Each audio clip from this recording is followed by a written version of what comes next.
একটা কাঠ কাটি, ওই একটা কাঠ দিয়ে দুইটা জিনিস তৈরি করা যায়। দুইটা জিনিস তৈরি করা যায়। কাঠের একটা অংশ দিয়ে আমি জুতার তাক বানাই, আর একটা অংশ দিয়ে আমি কোরআন রাখার এই বেঞ্চি বানাই অথবা রিয়াল কাঠ বানাই। তো জুতার তাকে সবসময় আমি জুতা রাখি, কোনোদিন ওতে সালাম করি না, ওটাকে যত্ন করে মুছিও দিই।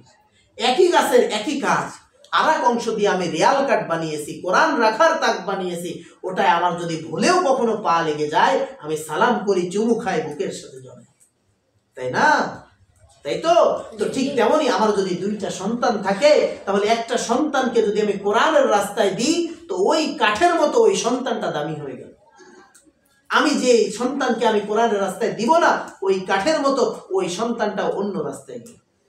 এটা দিবালোকের নেই, স্পষ্ট।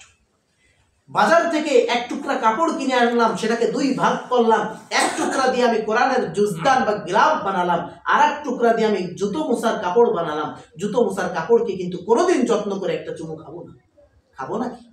কখনো খাবো না। কিন্তু গ্লাভ যেটাকে বানাইছি ওটাকে এত বেশি যত্ন করি যে ওটা যখন আমি ময়লা হয়ে যায়, যখন কাশি বা ধৌত করি বা ধুই, তখন ওটার পানিও আমি ড্রেনে ফেলতে রাজি না, আমি একটা গাছের গোড়ায় ফেলি, যেন এই কাঁচা পানি বা ধোয়া পানিটাও মানুষের পাত্র না। এত যত্ন করি। ঠিক তেমনই আমরা যারা কোরআনের সাথে লাগতে পারছি, যে সমস্ত গার্জিয়ানদের মনের ভিতরে কোরআনের বুঝ আসছে, সন্তান মাদ্রাসায় দিয়েছি, আমরা ঠকি নাই, আমরা জিতে গেছি। আর আমরা যারা মাদ্রাসায় আসছি আমরা তো ঠকি নাই, ইহকাল এবং পরকাল উভয় কালে আমরা যে কত পরিমাণ জিতে গেছি, তো যখন প্রতিদান আল্লাহ নিজে হাতে দেবেন তখনই টের পাবো। হ্যাঁ, শুধু আল্লাহ তাআলা প্রতিদান দিবেন তা নয়, সমাজের বুকেও আমি একটা অন্যায় করতে গেলে আমার নিজের মনের কাছে বাধা না দিলেও সমাজ আমাকে বাধা দেয়, সমাজ আমাকে বাধা দেয়। মাদ্রাসায় যারা পড়াশোনা করে তারা ব্যতীত অন্য কোনো ছেলে টিভির সামনে গিয়ে বসলে কোনো মানুষ তাকে বলবে না, এই তুই টিভির সামনের থেকে ওর, তুই টিভি কেন দেখবি। কিন্তু মাদ্রাসার কোনো ছাত্র টিভির সামনে গিয়ে বসলে, যে 5 ওয়াক্ত নামাজ পড়ে না, হোঁচট খেয়ে পড়লেও পশ্চিম দিকে পড়ে না, অন্য দিকে পড়ে, আল্লাহর নাম যার মুখের ভিতরে কখনো আসে না, সেও কিন্তু বলে, এই হুজুর তুমি কেন টিভি দেখছিস। অর্থাৎ আমি গোনাহের রাস্তায় যাইতে গেলেও সমাজ আমাকে যাইতে দিবে না। আল্লাহ আমাকে এত দামি বানিয়েছে, সুবহানাল্লাহ, আমাকে এত দামি বানিয়েছেন। আরে ভাই, আপনি একটা কালো জামা যদি পরেন, আপনার যদি ময়লা হয়ে যায়, কোনো দাগ যদি লাগে, অত বেশি বোঝা যাবে না, অত বেশি বোঝা যাবে না। কিন্তু আপনি যদি সাদা ধবধবে একটা জামা পরেন, তাহলে একটু ফোঁটা কলমের কালির দাগ যদি পড়ে যায়, ওটা চোখে বেঁধে যায়। কারণ কি, সাদা জামা এটা দেখতে উজ্জ্বল, কোনো দাগ নাই, একদম কোনো স্পট নেই। সুতরাং যারা আমরা মাদ্রাসায় আসছি, আমাদের বুঝে নেওয়া দরকার যে আমরা মাদ্রাসায় আসছি, তার মানে আমাদের নিজেকে পুরো সাদা করে ফেলছি, পুরো ক্লিন করে ফেলছি, পুরো উজ্জ্বল করে ফেলছি।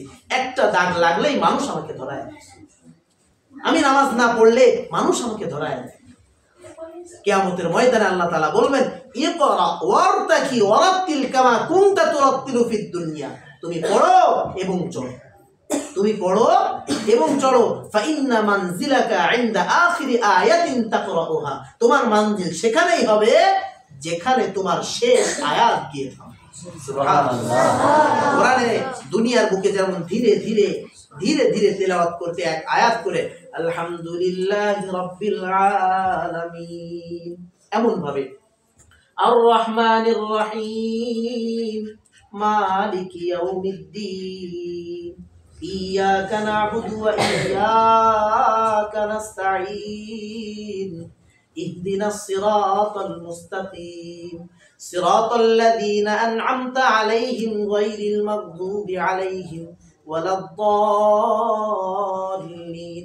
এক আয়াত পড়বে আর একতলা চড়বে, এক আয়াত পড়বে একতলা চড়বে, এক আয়াত পড়বে একতলা চড়বে। সুবহানাল্লাহ। আরে ভাই, সারা জীবন আমার চলে যায় একতলা একটা বাড়ি বানানোর জন্য, তাই না? সারাটা জীবন আমার চলে যায় একতলা একটা বাড়ি বানানোর জন্য। আল্লাহ তাআলা ওয়াদা করেছেন, তুমি কোরআনকে শেখো, ওই অনুযায়ী আমল করো, ওটাকে তুমি বুকে ধারণ করে কবরে যাও, তোমার জন্য আমি জান্নাত আমি বানাই রাখছি। সুবহানাল্লাহ। এত সম্মান আল্লাহ আমাকে দিয়েছেন, শুধু আমাকে দিয়েছেন তা না, আমাকে যে বাবা মা, যে পিতা মাতা আমাকে কষ্ট করে মাদ্রাসায় পড়াইতেছেন, আজকে ভাত বয়ে বয়ে আনে খাওয়ায়, আমার যখন যেটা লাগে তখন সেটা পূরণ করে।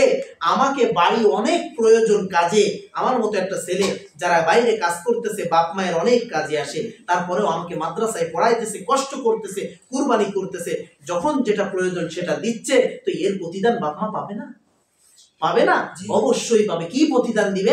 কিয়ামতের ময়দানে কোরআনওয়ালার বাপ মাকে নূরের টুপি পরানো হবে। সুবহানাল্লাহ। নূরের টুপি পরানো হবে। কেমন নূরের টুপি? অন্য মানুষরা তাকিয়ে দেখবে, হায় এই সূর্যের আলো থেকে এত বেশি চমকাইতেছে, এই টুপি এদেরকে পরানো হইতেছে কেন?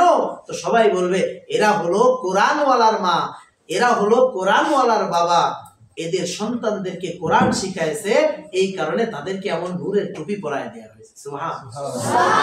দুনিয়ায় আমি সম্মানিত, আখিরাতেও আমি সম্মানিত, সব জায়গায় আমি সম্মানিত, সব জায়গায় আমি সম্মানিত। কেন? কেন সম্মানিত? আরে কোরআন যে সম্মানিত, কোরআন যে সম্মানিত। সামান্য একজন সম্মানী ব্যক্তি, এলাকার চেয়ারম্যান মেম্বার, তার সাথে আশেপাশে যদি আমি চলাফেরা করি, আমার একটা গুরুত্ব বাড়ে কিনা? আমার একটা গুরুত্ব বাড়ে কিনা? চেয়ারম্যান মেম্বার না থাকলেও আমাকে মানুষ সালাম দেয়। কেন? কেন? আমি চেয়ারম্যানের পিএ যে, আমি মেম্বারের পিএ যে, এই কারণে আমাকে সালাম দেয়, অথচ আমার কোনো সম্মান। এই সম্মানটা কেন দিচ্ছে? চেয়ারম্যান। এই সম্মানটা কেন দিচ্ছে? মেম্বার। তো আমি সব স্রষ্টার স্রষ্টা যিনি, সব স্রষ্টার স্রষ্টা, পুরো কায়নাতের মালিক যিনি, তার কালামকে আমি মুখস্থ করব, আর তার কালাম মুখস্থ করার কারণে তার প্রিয় বান্দা হব, তো আমার সম্মান থাকবে না? আরে ভাই, কোরআনের সম্মানের উপরে আর কোনো সম্মান নাই। যে মাসে নাজিল হয়েছে সে মাস দামি হয়ে গেছে, যে ব্যক্তির উপরে নাজিল হয়েছে সে ব্যক্তি সব নবীদের থেকে দামি হয়ে গেছে, ফেরেশতার মাধ্যমে নাজিল হয়েছে সে ফেরেশতাও সব ফেরেশতাদের থেকে দামি হয়ে গিয়েছে, সব থেকে দামি হয়ে গিয়েছে। যেখানে কোরআন রাখা হয় সেটাও দামি হয়ে যায়, এবং এমন কি যার সিনার ভিতরে কোরআন থাকে সেও অন্য অন্য সব মানুষের থেকে দামি হয় কিনা বলেন? দামি হয় কিনা? যত সম্মানী ব্যক্তি হোক না কেন, যত সম্মানী ব্যক্তি হোক না কেন, তাকে কেউ দিল থেকে মহব্বত করে বাসায় দাওয়াত করে খাওয়ায়? খাওয়ায়? খাওয়ায় না। কিন্তু তুমি কোরআনের হাফেজ হও, একেবারে দিল থেকে মহব্বত করে, একদিন নয়, 2 দিন নয়, যতদিন দুনিয়ায় বেঁচে থাকবে ততদিন তুমি একজনের বাসায় এক ওয়াক্ত খাবার খাওয়া মানে সারা জীবনের জন্য সে বরকত মনে করবে। সুবহানাল্লাহ। সারা জীবনের জন্য বরকত মনে করবে যে হুজুর বা কোরআনের হাফেজ সে আমার বাড়ি এক ওয়াক্ত খাইয়েছে, আমার বাড়ি এক কদম সে রেখেছিল, একদিন আমার ঘরে সে বসছে। কত সম্মান তোমার। এজন্য আমরা সব সময় চেষ্টা করব যে সম্মান আমাকে দেওয়া হয়েছে এই সম্মানটা ধরে রাখার জন্য। পারবো তো ইনশাআল্লাহ?